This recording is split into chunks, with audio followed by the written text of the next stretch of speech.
ये बहुत बड़ी रिस्पॉन्सिबिलिटी है हम सब पर।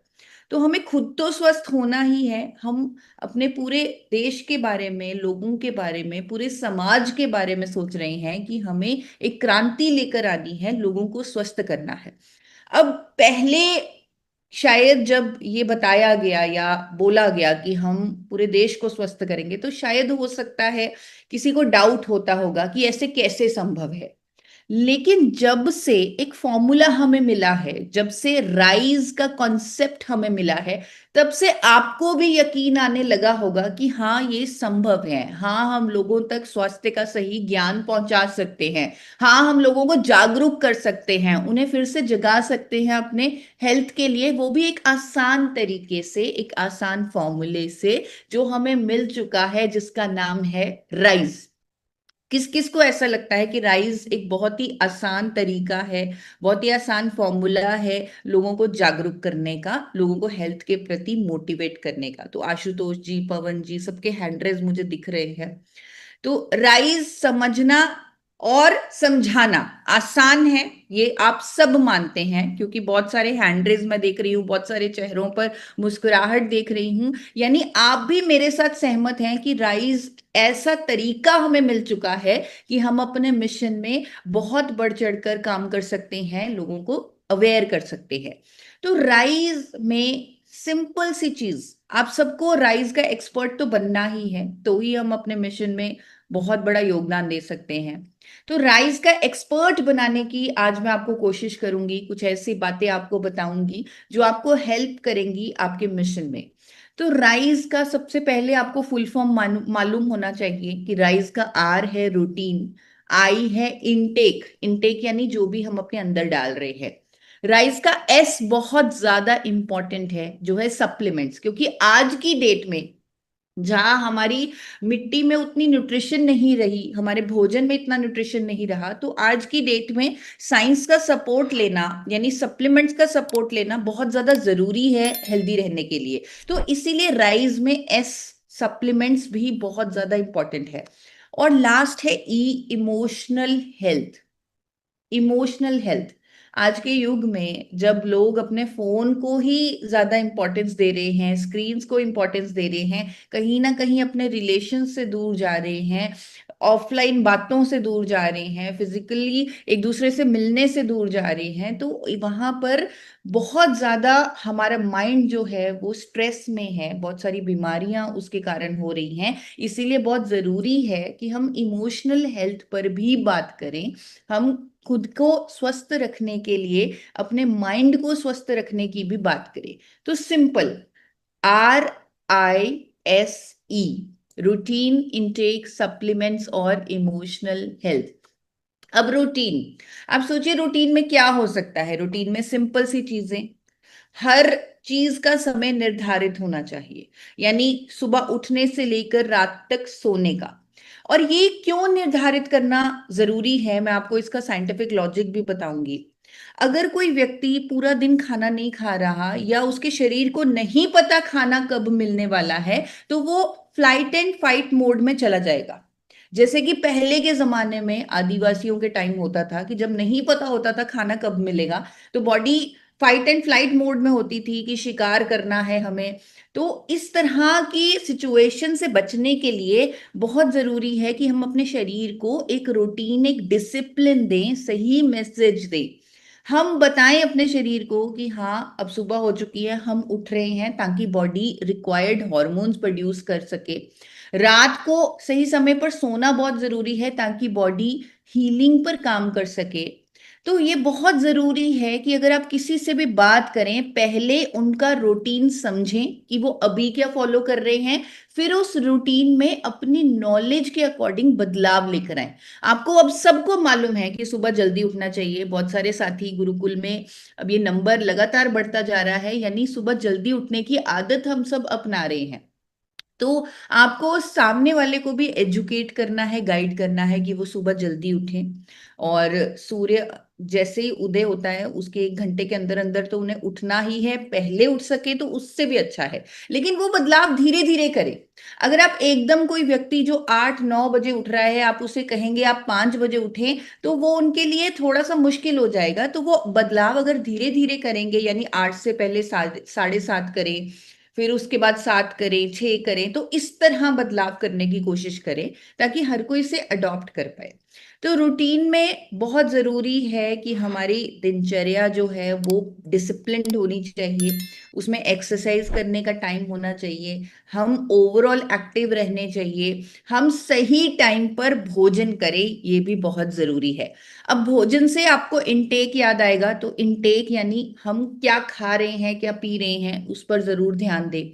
सही मात्रा में पानी पीना भी बहुत जरूरी है, बैलेंस्ड फूड लेना भी बहुत जरूरी है, उस भोजन को कैसे प्लान करना है वो भी मैं आज आपको बताऊंगी। सप्लीमेंट्स की हमारे पास रेंज है, और कुछ सप्लीमेंट्स आपको हेल्दी लोगों को भी देने हैं, जिनको कोई हेल्थ इश्यू है उनको भी देने हैं, तो वो सप्लीमेंट्स की डिटेल में बात होगी। इमोशनल हेल्थ पर जैसे मैंने आपको बताया, आज हमने एक बॉक्स ब्रीदिंग टेक्निक की, तो वो ऑटोमेटिकली आपकी इमोशनल हेल्थ पर भी काम करेगी अगर उस टेक्निक को भी फॉलो किया जाएगा, यानी स्ट्रेस मैनेजमेंट करना बहुत जरूरी है। तो रूटीन, और यहाँ पर मैं फिर से कहना चाहूंगी कि ये जो राइज का कॉन्सेप्ट जो अभी हम सीख रहे हैं, जो अभी हम डिस्कस करने वाले हैं, ये आप किसी को भी बता सकते हैं, यानी जो व्यक्ति स्वस्थ है, स्वस्थ रहना चाहता है, और हम भी चाहते हैं वो हमेशा स्वस्थ रहे, उन्हें भी राइज फॉलो करना है। जिनको कोई हेल्थ इश्यू है, चाहे वो बीपी है, शुगर है, थायराइड है, उनके लिए भी ये जो कॉन्सेप्ट है ये कॉमन है, ये जो कुछ बातें हैं, ये जो अभी मैं बताने वाली हूँ वो कॉमन है, तो वो उनको भी बतानी है। तो rise natural living, circadian rhythm को फॉलो करना है, सनराइज के टाइम उठ जाना है, सनसेट के टाइम अपनी एक्टिविटीज को कम करके सो जाना है। एक्सरसाइज की बहुत सारी फॉर्म्स आज की डेट में अवेलेबल हैं, बहुत सारी फॉर्म्स अवेलेबल हैं, चाहे आप किसी को भी गाइड करें तो उन्हें एक्सरसाइज करने के लिए जरूर मोटिवेट करें। और एक चीज मैं बार बार कह रही हूं कि पहले सामने वाले को सुने, पहले उनका रूटीन जानने की कोशिश करें, उनकी पूरे पूरी पूरी दिनचर्या को समझें। आप देखें कि वो कितने बजे उठ रहे हैं, वो कितने बजे खाना खा रहे हैं, वो एक्सरसाइज कितने बजे कर रहे हैं, एक बार उन्हें सुने, उन्हें समझें, उसके बाद चेंजेस करें। अगर वो एक्सरसाइज नहीं कर रहे तो उन्हें मोटिवेट करें, रिक्वेस्ट करें, क्योंकि हम एक मिशन पर काम कर रहे हैं। अगर आप खुद एक्सरसाइज के लिए टाइम नहीं निकाल रहे तो प्लीज टाइम निकालें, दिन में कम से कम 1 घंटे के लिए अपने शरीर को समय दें और एक्सरसाइज करने की कोशिश करें। और एक्सरसाइज की बहुत सारी फॉर्म्स हैं, आप सिंपल वॉकिंग कर सकते हैं, योगा कर सकते हैं, अभी गुरुकुल में बहुत अच्छे से योगा हो रहा था, आप वो कर सकते हैं, स्ट्रेचिंग कर सकते हैं, स्ट्रेंथ ट्रेनिंग कर सकते हैं। और अगर किसी को कोई भी बहाना दिखता है एक्सरसाइज का, तो मैंने एक फॉरएवर हेल्दी वर्कआउट भी तैयार कर दिया है, जो आप अगर किसी को समझाएं एक्सरसाइज के लिए, अगर कोई व्यक्ति डरता है एक्सरसाइज से कि मैं नहीं कर सकता, जिम में नहीं जा सकता, योगा नहीं कर सकता, तो आप उन्हें एक सिंपल वर्कआउट जो मैंने डिजाइन किया है, फॉरएवर हेल्दी वर्कआउट, जो मेरे चैनल पर अवेलेबल है, जिसे हमने एक साथ परफॉर्म भी किया है, जो बहुत ही आसान है, और आसान होने के साथ साथ वो हमारे जॉइंट्स और मसल्स पर प्रॉपर तरीके से काम कर रहा है। और स्पेशली वो लोग जो कभी एक्सरसाइज नहीं करते, अगर वो इसे करना शुरू करेंगे तो उन्हें एक्सरसाइज आसान भी लगेगी, और साथ में उनकी बॉडी को जो इम्पैक्ट मिलना चाहिए, उनकी मसल्स को जो इम्पैक्ट मिलना चाहिए वो भी मिलेगा। तो इसीलिए आप उन्हें मोटिवेट कर सकते हैं, गाइड कर सकते हैं कि आप फॉरएवर हेल्दी वर्कआउट करना शुरू कर दीजिए। और ये सिर्फ 25 मिनट का ही है, ताकि किसी को ये ना लगे कि मुझे 1 घंटा टाइम निकालना पड़ेगा, तो शुरुआत करने के लिए बहुत अच्छा है, तो इसका इस्तेमाल करें। और यहाँ पर ये भी कहना चाहूंगी कि हमारे रूटीन में सूर्य की रोशनी लेना, धूप लेना, सनलाइट लेना बहुत ज्यादा इम्पोर्टेंट होना चाहिए। हमें कोशिश करनी चाहिए कि हम रोजाना सनलाइट लें। आप ये जो वर्कआउट है फॉरएवर हेल्दी वर्कआउट, ये बाहर धूप में भी कर सकते हैं, सामने वाले व्यक्ति को गाइड जरूर करें कि 20 मिनट सनलाइट जरूर लें। सही समय पर खाना खाना, सही समय पर खाना, पानी, ये सारा आपकी दिनचर्या का हिस्सा होना चाहिए। यानी सिंपल सी चीजें आप सामने वाले व्यक्ति को गाइड करें कि आप अपना जो खाने का समय है उसे निर्धारित करें। Body fight and flight mode में नहीं होनी चाहिए। एक डिसिप्लिन जीवन शैली, शायद हमारे से आने पीछे वाले जनरेशन्स, हमारे दादाजी की जनरेशन, वो ऑलरेडी ये सब कर रहे थे। ऑलरेडी उनका एक डिसिप्लिन दिनचर्या होती थी। ऑलरेडी वो सनराइज के टाइम उठ जाते थे, उससे पहले उठ जाते थे। ऑलरेडी वो सनसेट के टाइम अपनी एक्टिविटीज को कम करके टाइम से सो भी जाते थे। ऑलरेडी ये हमारी पिछली जनरेशन्स कर रही थी। फिर से उन्हें याद दिलाना है कि आपको ये चीजें वापस करनी है। इनटेक में मैं थोड़ा विस्तार में बताऊंगी कि इनटेक में बहुत जरूरी है कि हम अपनी डाइट को ऐसे प्लान करें कि हमें अपने भोजन से carbohydrates, proteins, fats, vitamin, minerals, prebiotics, probiotics, antioxidant मिले। ऐसे प्लान होनी चाहिए हमारी डाइट। और इसमें बहुत ज्यादा प्लानिंग करने की भी जरूरत नहीं है, क्योंकि हमारी जो भारतीय थाली है उसमें सब कुछ मिल जाता है। हमें हमें बहुत सारे न्यूट्रिएंट्स मिल जाते हैं। लेकिन गलती क्या हो रही है, मैं अक्सर इस बात पर चर्चा करती हूँ कि हमने अपनी थाली में अनाज को हीरो बना रखा है। हमने इतना ज्यादा अनाज डाल दिया है अपनी थाली में, जिसकी वजह से वो थाली जो दुनिया की सबसे न्यूट्रिशियस थाली है वो हमें न्यूट्रिशन दे नहीं पाती। क्योंकि हमारा फोकस ही अनाज पर होता है, हमारा फोकस ही रोटी चावल पर होता है। तो इस फोकस को दूर करें। इसका आसान तरीका है मील सीक्वेंसिंग। मील सीक्वेंसिंग का मतलब है अपने खाने को एक ऑर्डर में खाएं। सबसे पहले आप सैलेड खाएं, उसके बाद सब्जी खाएं, उसके बाद आपकी प्लेट में जो प्रोटीन का सोर्स है, यानी दाल है या दही है या चना है या पनीर है, तो जो प्रोटीन का सोर्स है वो खाएं। उसके बाद अनाज खाएं, यानी उसके बाद वैसे खाएं जैसे आप अब तक खाते आए हैं। इससे आप देखेंगे ऑटोमेटिकली आपकी अनाज की जो कंजम्पशन है वो कम हो जाएगी, क्योंकि पहले ही आपका पेट भर चुका है। पहले ही आप सैलेड खा चुके हैं, आप सब्जी खा चुके हैं, आप दाल खा चुके हैं, तो ऑटोमेटिकली अनाज थोड़ा कम हो जाएगा। अब मुझे ये बताइए, मील सीक्वेंसिंग करना, एक ऑर्डर में खाना, पहले सैलेड खाना, उसके बाद सब्जी खाना, उसके बाद प्रोटीन का सोर्स खाना, फिर नॉर्मल खाना खाना, क्या ये करना आसान है या मुश्किल? अगर आसान है, इस तरह थम्स अप करके मुझे बताइए कि ये आसान चीज है। तो रशपाल जी थम्स अप कर रहे हैं, और उत्कर्ष जी थम्स अप कर रहे हैं, गया जी थम्स अप कर रहे हैं। तो ये आसान है, और किसी को बताना भी आसान है। और अगर आपने ऐसे बता दिया तो आप उनकी हेल्थ के लिए, उनके स्वास्थ्य के लिए बहुत अच्छा काम कर देंगे। और जो ये हमारी थाली है, हमारा ये भोजन है, ये दुनिया का सबसे न्यूट्रिशन सिस्टम है। लेकिन अगर इसे गलत तेल में बना लिया तो ये हमारे लिए खतरनाक हो जाएगा। इसीलिए बहुत जरूरी है कि अपने घर के बने खाने को physically refined rice bran oil में बनाएं, जो ट्रांस फैट फ्री हो, जो यूरोप के नए सेफ्टी स्टैंडर्ड्स को कंप्लाई करता हो। और हमारे पास health guard rice bran oil है जो ऑलरेडी इन मापदंडों को पूरा करता है। तो ये भी गाइड करें, और ये इनटेक का ही पार्ट होना चाहिए कि ये भी आप गाइड करें कि खाने को एक ऑर्डर में खाना है, और साथ में इसे सही तेल में बनाकर खाना है। तो ये हमारी एजुकेशन का हिस्सा होना चाहिए। अब एक इम्पॉर्टेंट चीज मैं आपको बताने वाली हूँ, क्योंकि हम खाने की बात कर रहे हैं, इनटेक की बात कर रहे हैं, तो बहुत इम्पॉर्टेंट चीज जो है कि रात का खाना जो है वो थोड़ा लाइट होना चाहिए। और खाने और सोने के बीच में कम से कम 2 घंटे का, वैसे तो 3 घंटे का गैप होना चाहिए। अब ये मैं क्यों कह रही हूँ, वो इसलिए क्योंकि मैं चाहती हूँ कि रात को हमारा शरीर हीलिंग पर काम करे, डाइजेशन पर नहीं। अगर हम रात को बहुत हैवी खाना खा लेंगे, बहुत ज्यादा रोटी चावल सब्जी बहुत ज्यादा खाना खा लेंगे, तो हमारा शरीर हीलिंग पर काम नहीं कर पाएगा, वो खाने को पचाता ही रहेगा पूरी रात। लेकिन हम चाहते हैं कि पूरी रात हीलिंग पर काम हो, हमारी सेल्स रिपेयर हों। इसीलिए बहुत जरूरी है कि हमारा रात का खाना हल्का होना चाहिए। हमारे रात के खाने में आप सूप, सैलेड, सब्जी, प्रोटीन के सोर्सेज ले सकते हैं। अनाज को थोड़ा कम कर दीजिए इंटेंशनली।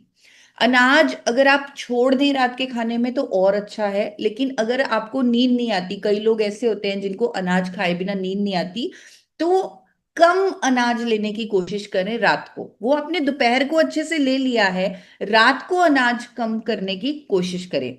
और ये चीज भी आपको सबको समझानी है कि प्रोसेस फूड नहीं लेना, फास्ट फूड नहीं लेना। अब ये आप हर किसी को समझाएंगे, जो लोग स्वस्थ हैं उनको भी, अगर किसी को कोलेस्ट्रॉल, बीपी, शुगर, थायराइड है उनको भी। तो ये कॉमन चीजें हैं जो आप आसानी से किसी को भी समझा सकते हैं। ऑफ कोर्स ड्रिंकिंग, स्मोकिंग नहीं करनी चाहिए, ये हमारे हेल्थ के लिए सुसाइडल है, ब्रेन के लिए टॉक्सिक है। तो ये चीजें भी कॉमन हैं, ये आपको हर किसी को समझानी चाहिए। एक और चीज, अभी जब हम हेल्दी हैबिट्स पर बात कर रहे थे तो संतोष जी ने बताया कि उन्होंने पानी पीना शुरू किया है। वो ध्यान रखते हैं कि वो पानी पर्याप्त मात्रा में पी रहे हैं। और ये एक छोटी सी आदत बहुत बड़ा बदलाव ला सकती है आपके जीवन में। और मैं अक्सर देखती हूं कि कई बार लोग भूल जाते हैं पानी पीना। उनको याद ही नहीं रहता कि उन्हें लगातार पानी पीना है, सिप सिप पानी पीना है, पूरे दिन में 2.5 से 3 लीटर पानी पीना है। तो आप किसी को भी जब हेल्थ पर, राइज पर एजुकेट करें तो इनटेक में पानी के बारे में भी बात करें। और ये बात आपको हर किसी से करनी है, चाहे किसी को कोई हेल्थ इशू है उसे भी, कोई स्वस्थ है उसे भी। तो पर्याप्त मात्रा में 2.5 से 3 लीटर पानी पीने के लिए उन्हें एजुकेट करें। अब राइज का एक बहुत बड़ा पहलू है सप्लीमेंट्स, क्योंकि स्वास्थ्य क्रांति सप्लीमेंट्स की सपोर्ट के बिना लाना असंभव है। जैसे मैंने आपको बताया, एक स्टडी मैंने पढ़ी कि आज हमारी खाने में उतना न्यूट्रिशन नहीं बचा। एक स्टडी हुई 1950 में जिसमें ये सामने आया कि एक गाजर जो 1950 में हमें विटामिन ए देती थी, उतना विटामिन ए लेने के लिए हमें 99 गाजर खानी पड़ेगी आज की डेट में। यानी हमारे भोजन में से न्यूट्रिशन बहुत कम हो चुका है। इसीलिए हमें साइंटिफिक सपोर्ट की जरूरत है, हमें सप्लीमेंट्स की जरूरत है। अब सप्लीमेंट्स, ये ऐसे सप्लीमेंट्स हैं जो हर किसी के लिए कॉमन है। यानी स्वस्थ व्यक्ति के लिए भी, कोई हेल्थ इशू है उन्हें भी आप ये सप्लीमेंट्स उन्हें रेकमेंड कीजिए। सिर्फ गामा ओरिजिनॉल की डोजेज फर्क पड़ जाएगी। जैसे अगर कोई व्यक्ति स्वस्थ है, जिसे कोई हेल्थ इशू नहीं है, तो उसे 2 कैप्सूल गामा ओरिजिनॉल इनफ है। लेकिन अगर किसी को कोई हेल्थ इशू है तो 4 कैप्सूल दीजिए, 2 सुबह 2 शाम। तो सिर्फ डोजेज का फर्क पड़ेगा, बाकी सबकी डोजेज वही रहती है। जैसे ओमेगा, वेज ओमेगा है, ओमेगा 3 एक बहुत जरूरी फैटी एसिड है जो हमारी बॉडी खुद नहीं बना पाती। तो हम उसे सप्लीमेंट फॉर्म में बॉडी को देंगे, वेज ओमेगा। हम एजुकेट करेंगे कि आपको ओमेगा 3 का सप्लीमेंट लेना है। हम एजुकेट करेंगे कि आपको मल्टीविटामिन लेना है, महिलाओं के लिए अलग है, मेन के लिए अलग है, तो इसके बारे में आप जानते हैं। प्रोटीन, हमारे जो भोजन है वो हमें पर्याप्त मात्रा में प्रोटीन नहीं दे पाता, तो इसलिए हम एजुकेट करेंगे कि अगर आप प्रोटीन की सप्लीमेंटेशन लेते हैं तो वो बहुत जरूरी है आपके शरीर के लिए। इम्यूनिटी को बूस्ट करने के लिए आपके पास मधुसन्यम रस भी है। अब इसके अलावा ये सप्लीमेंट्स जो हमारे पास हैं, इनके अलावा मैं एक और चीज पर बात करूंगी और अक्सर बात करती हूँ कि विटामिन D3 और विटामिन B12 हमारे शरीर के लिए बहुत जरूरी हैं। और दुख की बात यह है कि आज की डेट में 80% भारतीयों को विटामिन D3 और B12 की डेफिशिएंसी है, जिससे बहुत सारी बीमारियां हो सकती हैं। तो बहुत जरूरी है, एक तो हम ब्लड टेस्ट करवाना शुरू करें, जो हमने शुरू भी किया है। और आपने भी देखा होगा कि जिसका भी आपने ब्लड टेस्ट करवाया या खुद का ब्लड टेस्ट करवाया तो विटामिन D3 और B12 की कमी आई। तो इसलिए उनको गाइड करें, सामने वाले व्यक्ति को गाइड करें कि विटामिन D3 और B12 की कमी ना होने दे, अपने फिजिशियन डॉक्टर की सपोर्ट से इसका, क्योंकि इसके हाई ओरल सप्लीमेंट दिए जाते हैं, तो इसका सप्लीमेंट लें। और कई केसेस में इसके इंजेक्शंस भी लगते हैं, अगर कमी बहुत ज्यादा हो जाए तो डॉक्टर डिसाइड करते हैं। तो उन्हें मोटिवेट करें, गाइड करें कि इन दोनों विटामिन को आपको ऑप्टिमल रेंज में रखना है। इसीलिए आप अपने डॉक्टर की सपोर्ट से इसका सप्लीमेंटेशन शुरू करें। तो विटामिन D3 और B12 भी सप्लीमेंट का हिस्सा है, इस पर गाइड करें। गामा ओरिजिनॉल की डोजेज का सिर्फ फर्क फर्क पड़ेगा। अभी तक हमने जो बातें की वो हर किसी को बताई जा सकती हैं, लेकिन डोजेज याद रखिएगा। गामा ओरिजिनॉल की हेल्दी लोगों के लिए 2 कैप्सूल, और जिनको कोई हेल्थ इश्यू है वो 4 से 6 कैप्सूल भी ले सकते हैं। और नेक्स्ट इज इमोशनल हेल्थ, जिसकी आज की डेट में हर किसी को जरूरत है। आज आपने जो बॉक्स ब्रीदिंग टेक्निक सीखी है वो भी इमोशनल हेल्थ पर काम करेगी।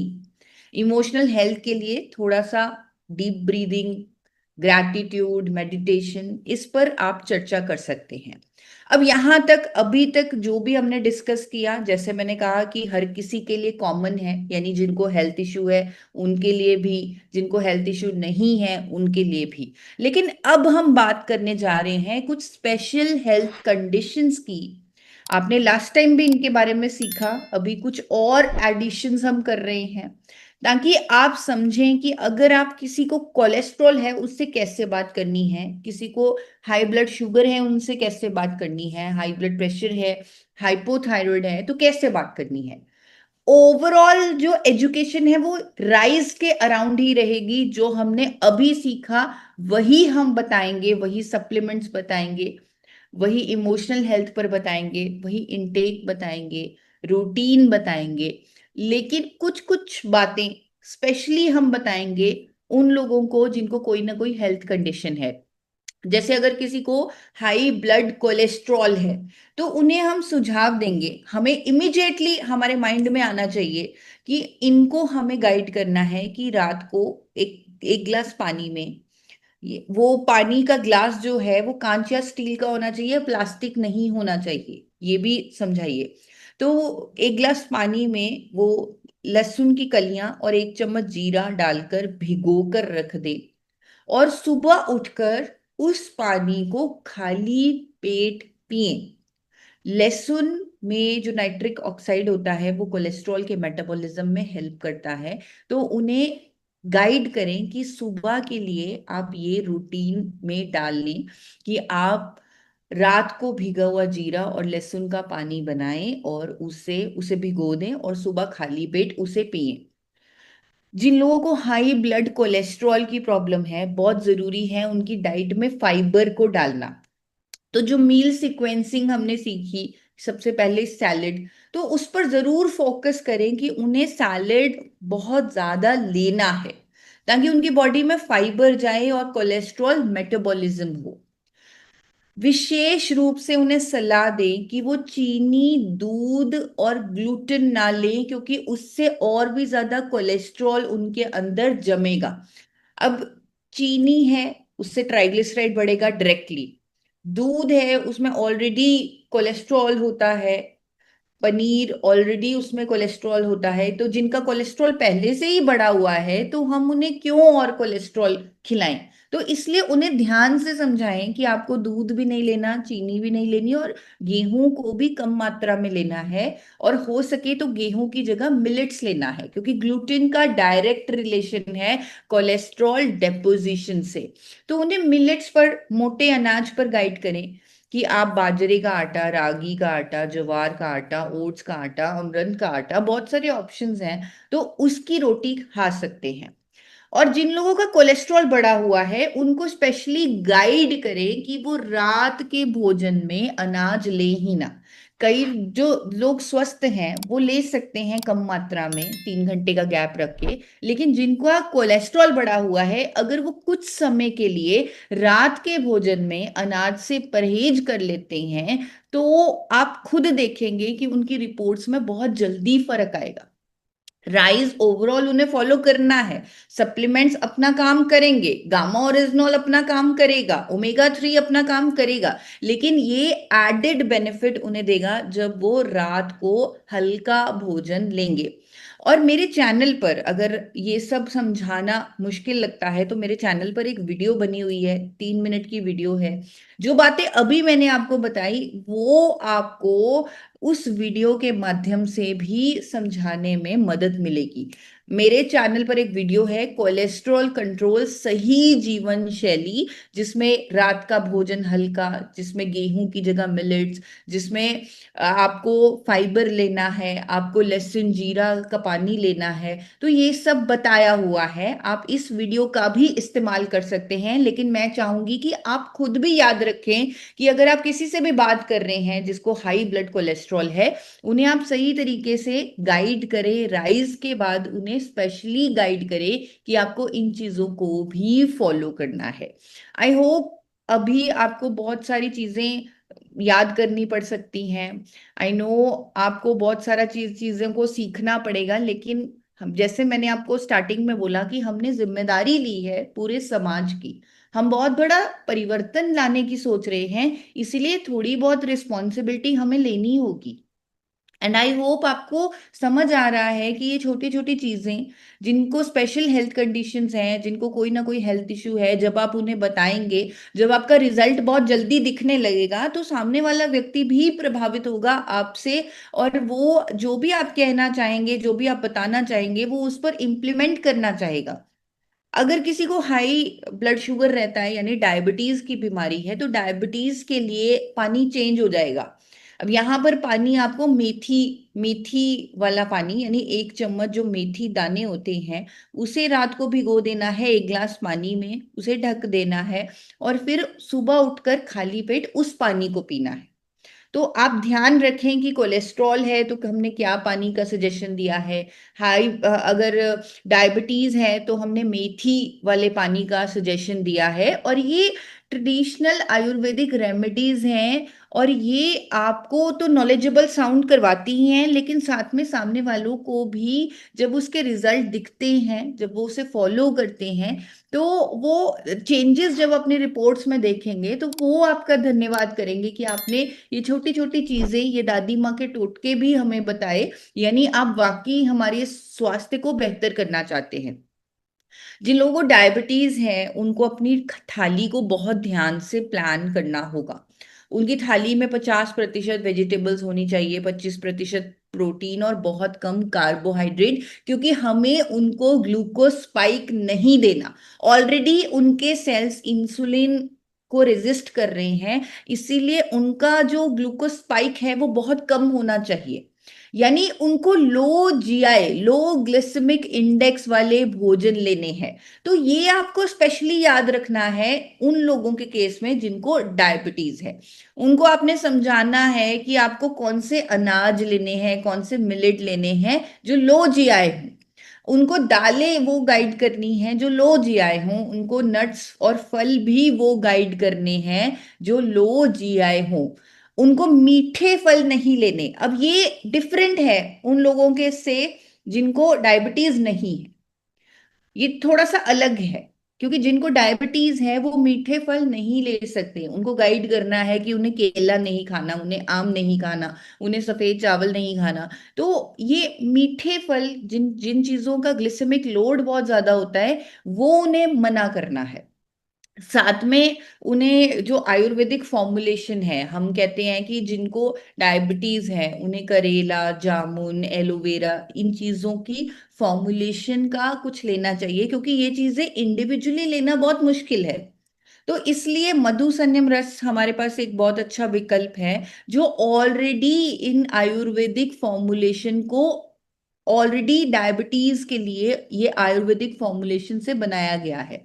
तो ये सारी जड़ी बूटियां जो एक ऐसे व्यक्ति को मदद कर सकती है जिसका ब्लड शुगर बढ़ा हुआ है, HbA1c ज्यादा है, तो ये फॉर्मुलेशन उन्हें मदद करेगी। तो उनको गाइड करें कि मधु संयम रस भी लेना शुरू करें।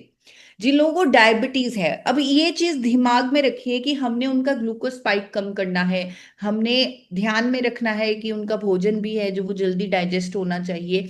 तो उनको एडवाइस करें कि जब भी आप खाना खाते हैं, 30 मिनट थोड़ा ज्यादा हो जाएगा तो 10 मिनट की वॉक करें जब भी आप खाना खाते हैं। ये स्पेशली उन लोगों को आपको गाइड करना है जिनको डायबिटीज है, कि खाने के बाद इमीडिएटली बैठे नहीं, थोड़ा वॉक कर ले। इससे भी उनका ग्लूकोज स्पाइक मैनेज होने में मदद मिलेगी। और अगेन मेरे चैनल पर इस पर भी वीडियो बना हुआ है, जो भी अभी मैंने आपको बताया ब्लड शुगर नियंत्रित के प्राकृतिक उपाय। तो इस वीडियो को भी आप रेफर करते रहिए, दिखाते रहिए, खुद भी समझते रहिए, सामने वाले को भी समझाते रहिए। अब एक हेल्थ कंडीशन की बात करेंगे, हाइपोथायराइड। आई होप अभी तक आपको क्लियर हो गया। हमने कोलेस्ट्रॉल की बात की, डायबिटीज की बात की। डायबिटीज में आपको दिमाग में रखना है कि हमें ग्लिसेमिक लोड को कम करना है, ग्लूकोज स्पाइक को कम करना है। उसके लिए आप सैर एडवाइस करेंगे, मेथी वाटर एडवाइस करेंगे। उसके लिए आप ये भी एडवाइस करेंगे कि लो जीआई फूड्स पर आपको स्विच होना है, मीठे पदार्थ आपको नहीं लेने। तो ये चीजें आपको माइंड में रखनी है राइज के साथ साथ। अब हाइपोथायराइड में भी कुछ चीजें हैं जो आपको माइंड में रखनी है राइज के साथ साथ। जिस तरह यहां पर आप हाइपोथायराइड को लिंक कीजिए मेटाबॉलिज्म से। आप लिंक कीजिए कि इस व्यक्ति का पहले ही मेटाबॉलिज्म बहुत स्लो चल रहा है, इसके मेटाबॉलिज्म को फास्ट करना है। उसके लिए सबसे अच्छा काम करता है, सुबह यहां पर पानी चेंज हो जाएगा, यहां पर डिटॉक्स वाटर आ जाएगा। डिटॉक्स वाटर आप चिया सीड से भी बना सकते हैं, आप नींबू डालकर अगर पानी लेते हैं तो वो भी डिटॉक्स वाटर है। तो सुबह की शुरुआत होगी डिटॉक्स वाटर से, स्पेशली उन लोगों में जिनको हाइपोथायराइड की प्रॉब्लम है। अब याद रखिए थायराइड गले में होता है, गले का ग्लैंड है। तो हमें कुछ ऐसी चीजें उन्हें बतानी है कि ये जो उनका थायराइड ग्लैंड है उस पर इम्पैक्ट पड़े। अब यहां पर हमारा योग प्राणायाम बहुत अच्छे से काम करता है। अगर आप सिर्फ उन्हें ये बोलें कि आप ओम चांटिंग करें, दिन में कम से कम 10 बार जोर जोर से ओम का उच्चारण करें, तो वहां पर हमारी थायराइड ग्रंथि पर कंपन होती है। तो वो जब आप उन्हें एजुकेट करेंगे, अगर आपने राइज के 1 पेज डॉक्यूमेंट्स देखे हैं, उसमें बहुत अच्छे से योगा आसन्स बताए गए हैं, बहुत अच्छे से ये प्राणायाम बताए गए हैं जो थायराइड के पेशेंट्स के लिए बहुत अच्छे हैं।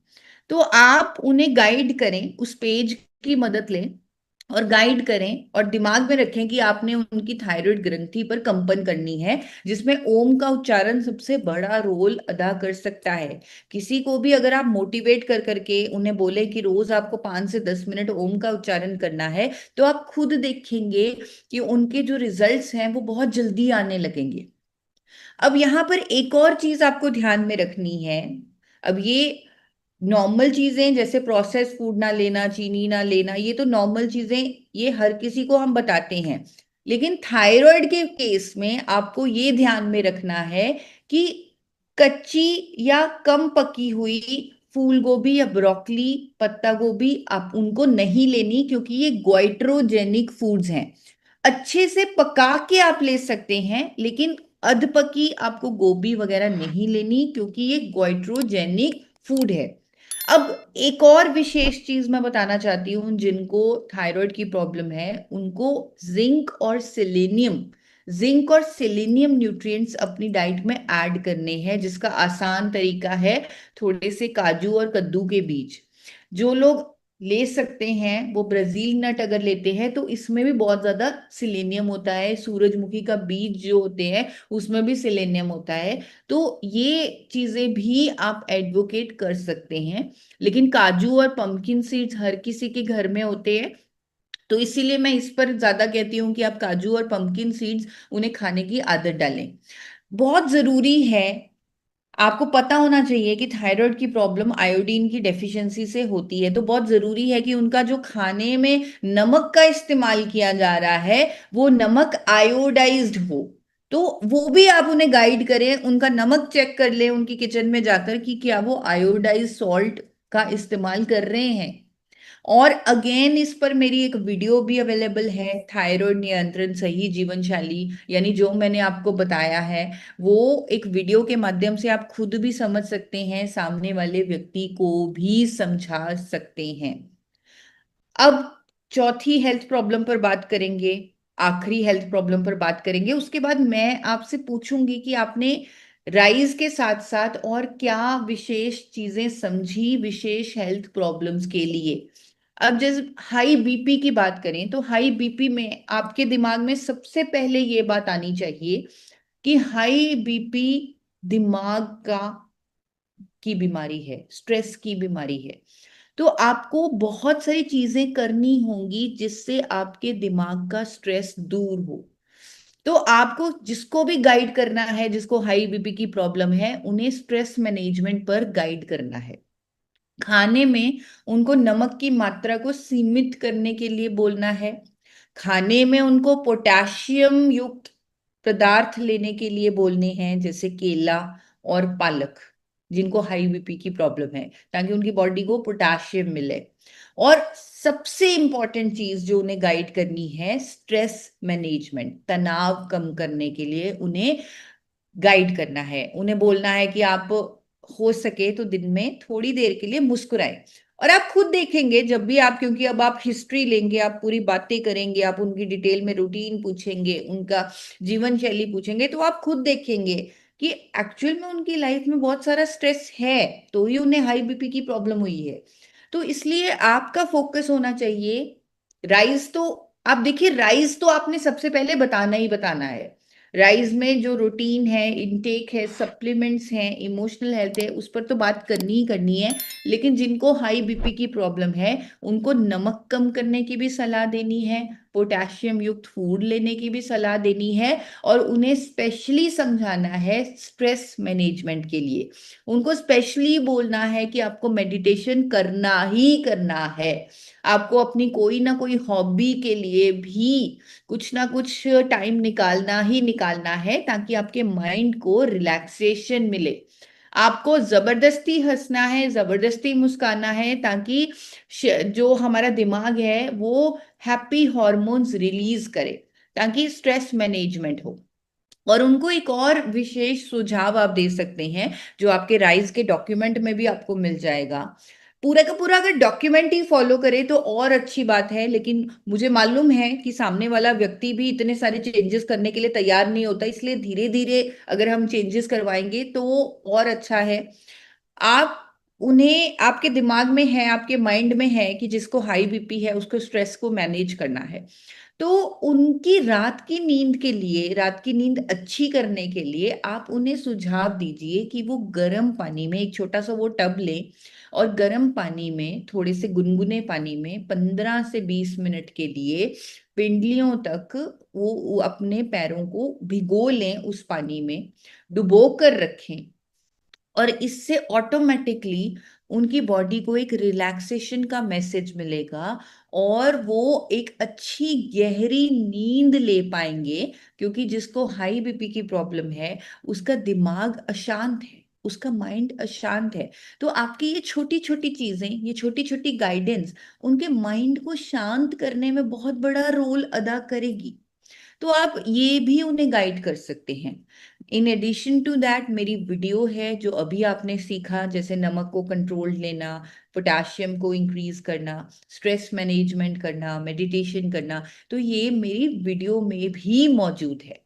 अब इसके साथ साथ ये सब जो हमने विशेष हेल्थ एंड कंडीशंस के लिए सीखा, इसके साथ साथ आपको राइज तो बताना ही बताना है, ये सबके लिए कॉमन है। और आपने फॉलो अप करना है 3 महीने के लिए कि क्या उन्होंने राइज को इम्प्लीमेंट किया, क्या उन्होंने प्रोडक्ट लेने शुरू किए, क्या उन्होंने लगातार प्रोडक्ट लिए, क्या उन्होंने लगातार गामा ओरिजिनॉल लिया, जिनको कोई हेल्थ एंड कंडीशन है, क्या उन्होंने 4 कैप्सूल गामा ओरिजिनॉल के लिए, 2 सुबह 2 शाम। तो आप उनकी हैंड होल्डिंग कीजिए, उनको गाइडेंस दीजिए। और जिनको हेल्थ कंडीशन है, क्योंकि वो राइज भी फॉलो कर रहे हैं, क्योंकि वो गामा ओरिजिनॉल भी सही डोज में ले रहे हैं, तो बहुत जरूरी है कि वो अपनी दवाइयों की मॉनिटरिंग करें, अपने डॉक्टर के संपर्क में रहें। यानी जब आपकी इस तरह की सपोर्ट होगी, तब डेफिनेटली जरूरत पड़ेगी कि वो अपनी दवाइयों की डोजेज को कम करें। जिनको डायबिटीज है, थायराइड है, उनकी दवाइयों की मॉनिटरिंग होनी बहुत जरूरी है। वो डॉक्टर खुद उनकी दवाई की डोजेज कम करेंगे। अगर किसी को थायराइड है, उनकी थायरोक्सिन 75 mg चल रही है, वो 50 होगी, 25 होगी। बीपी की प्रॉब्लम है, वो बीपी की 2 दवाइयां चल रही हैं, 2 गोलियां चल रही हैं, वो शायद 1 गोली पर आ जाएं। तो आपको बहुत ज्यादा जरूरी उन्हें गाइड करना है कि 3 महीने तक जब आपकी हैंड होल्डिंग उन्हें मिलेगी, उनको अपनी दवाइयों की डोजेज को मॉनिटर करना है। और रिजल्ट आते हैं, आपने देखा है। हम इतने ज्यादा इम्पावर्ड हो चुके हैं अपनी हेल्थ के लिए, लोगों की हेल्थ के लिए, हमारा ज्ञान इतना ज्यादा बढ़ चुका है, हम आदतों को इम्प्लीमेंट भी कर रहे हैं कि हम 100% रिजल्ट ला के दे सकते हैं। हमारे पास ऐसे ऐसे प्रोडक्ट है। अभी मैं आपको बताना चाहती हूँ कि अभी डॉक्टर शर्मा, एपी ऑर्गेनिक्स की पूरी टीम इंटरनेशनल कॉन्फ्रेंस में थी, बैंकॉक में जो हो रहा है अभी। तो वहां पर जापान के बड़े बड़े साइंटिस्ट गामा ओरिजिनॉल पर रिसर्च पेपर्स प्रस्तुत कर रहे हैं। उन्होंने रिसर्च की है, स्टडी की है कि दिमाग की कॉग्निटिव फंक्शन के लिए गामा ओरिजिनॉल, दिमाग की टॉक्सिसिटी को दूर करने के लिए, दिमाग की इन्फ्लामेशन को दूर करने के लिए गामा ओरिजिनॉल बहुत अच्छा रोल अदा कर रहा है। अभी पूरी के पूरे मेडिकल साइंस का फोकस ब्रेन हेल्थ पर चला गया है। तो वहां पर रिसर्च पेपर्स ऑलरेडी प्रेजेंट हो चुके हैं। जापान के साइंटिस्ट इस पर बात कर चुके हैं कि ब्रेन की टॉक्सिसिटी को दूर करता है गामा ओरिजिनॉल। और दोस्तों, ये ऐसा प्रोडक्ट है, आप सब जानते हैं कि ऐसे ऐसे रिजल्ट्स ये लाकर दे रहा है जिनके बारे में मैंने कभी पढ़ा भी नहीं था। वैसे वैसे रिजल्ट्स लोग दे रहे हैं आज की डेट में गामा ओरिजिनॉल पर, कैंसर रिवर्सल तक के रिजल्ट्स हमारे पास आ रहे हैं। तो हम एक बहुत बड़ी क्रांति ला सकते हैं। हमारे पास ऐसा साइंटिफिक प्रोडक्ट है, ऐसी ऐसी ऐसी चीजें हैं, ऐसी नॉलेज है कि हम 100% रिजल्ट ला सकते हैं। हम खुद सेहत के सितारे बन सकते हैं। हम 100 लोगों को स्वस्थ करके सेहत मित्र बन सकते हैं। बहुत बड़ा मतलब योगदान दे सकते हैं स्वास्थ्य के क्षेत्र में। और हमारे देश को जरूरत है आज की डेट में। हमारा देश देश की बहुत बड़ी नीड है कि कोई आगे आए, लोगों की मदद करे, क्योंकि ऑलरेडी हेल्थ सिचुएशन इतनी खराब हो चुकी है। तो सेहत मित्र बने, 100 लोगों की जिम्मेदारी लें और सही गाइडेंस से लोगों की मदद करें। तो मेरी आज आप सबसे यही उम्मीद है कि जो भी आज हमने राइस के बारे में सीखा, स्पेशल हेल्थ कंडीशन में कुछ कुछ चीजें सीखी, उसको आप इम्प्लीमेंट करेंगे और सही तरीके से लोगों को गाइड करेंगे।